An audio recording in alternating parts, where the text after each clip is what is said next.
Based on true events, the story is about Kang In-koo, a small-town businessman who dreams of making it rich. In what seems to be a growing trend of internationalizing Korea's TV and film production, Narco Saints sees popular Korean actors take on a more international conflict, mingling with English-speaking actors and settings. In a series that is very reminiscent of the Ozarks, Kang In-koo is just a regular man who finds himself in Suriname trying to start a fishing export business, only to get mixed up in the drug trafficking world. As his business starts, he meets several players in the world vying for dominance, including Suriname Chinatown's Shenzhen, and the biggest player, Pastor John Johan. John Johan is the largest cocaine trafficker in Suriname, but his history goes all the way back to Korea, painting a huge target on his back. After Kang's shipment is stopped for cocaine, he's imprisoned and is contacted by NIS agent Mr. Koo. He agrees to play informant in the biggest drug bust in NIS history. What's up, Sunday fam? Welcome back to another video on Narco Saints. This one is a relatively new one in Netflix land. It's also in the top 10 trending worldwide. And as we said before, this is about the biggest drug bust in NIS history.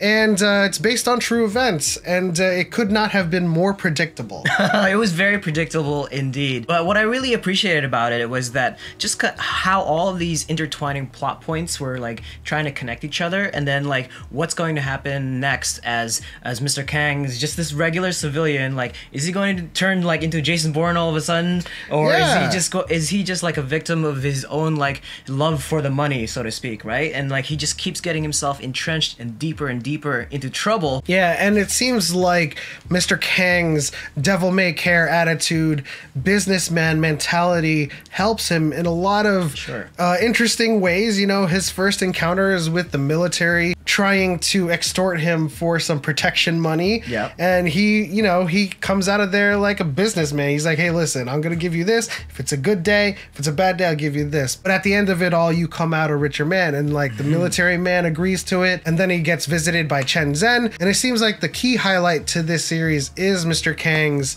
attitude and the way he approaches things from a businessman mentality. Right. Just like everything he does, he plays off really smoothly. He has no character traits that immediately exposes him to all of these people. He's not so much of a threat. He does have a silver tongue, and he talks in ways and gets out of troubles in ways that ordinary people would just get shot. Yes. But he does it in a way where he convinces them, because it's for the betterment and it's for the love of money, that they will all come out of it richer. Until we get to the finale in the end, which I think it was very predictable at how it was going to happen, because yes, based on true events, and there happens to be some sort of controversy, which we'll only touch on just a little bit, but it seems like Suriname was portrayed in kind of like in a bad light in this show. Yeah. Obviously, this was in the past, and it's just kind of romanticizing the events and making it up as a more like fiction. I'll just say this, get in line. There's a lot of countries and nations that have been portrayed as enemies. We have, you know, the Middle East, we have Russians, we have all kinds of like South American, like shows about cartels and drug trafficking.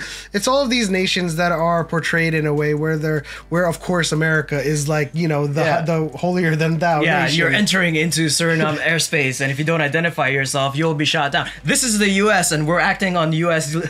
We're enforcing American law. Fly away. Like, okay, we got it. There is going to be a lot of like kissing up to America and putting America in a good light. The one thing that I was having such a hard time was the mix of Korean and English. Much respect to the actors speaking English, but like some of them were really hard to kind of follow.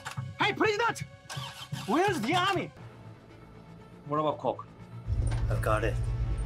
Take Coke and hide in safe place. Yeah, wait, like what's going on here? Like it's it was definitely really a problem when they think that you don't need subtitles because it's English. But that's besides the point. In general, it was just tough to understand without subtitles. But I think where the show shines is in between point A to point B.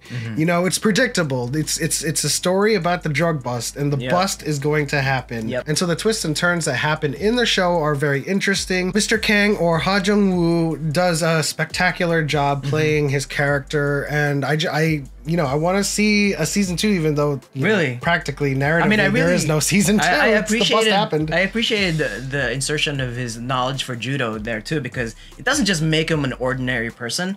I mean, like the parts where he can actually fight, he can actually take care of himself. So in the end, Narco Saints suffers from what all shows dealing with the drug world suffers from: predictability. In the end, the bust must come, and while in between from point A to point B was pretty thrilling, the underpinnings of the show remained tropey. Ha Jung-woo shines and almost makes us feel like he should go on to become 00 NIS Agent Kang. As the ending goes, Pastor John is captured by the DEA and NIS with the help of Kang and undercover operator Kim Ha-woon, and he returns home to his family relatively unscathed. Kang goes to great lengths and puts his 200% effort in this operation and goes back to his auto shop business.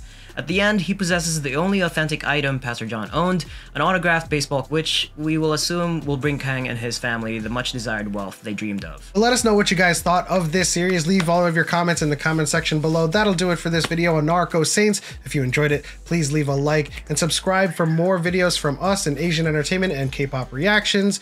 Hit the bell icon to turn on notifications, but as always, this is what we're watching this Sunday. We'll see you guys next time.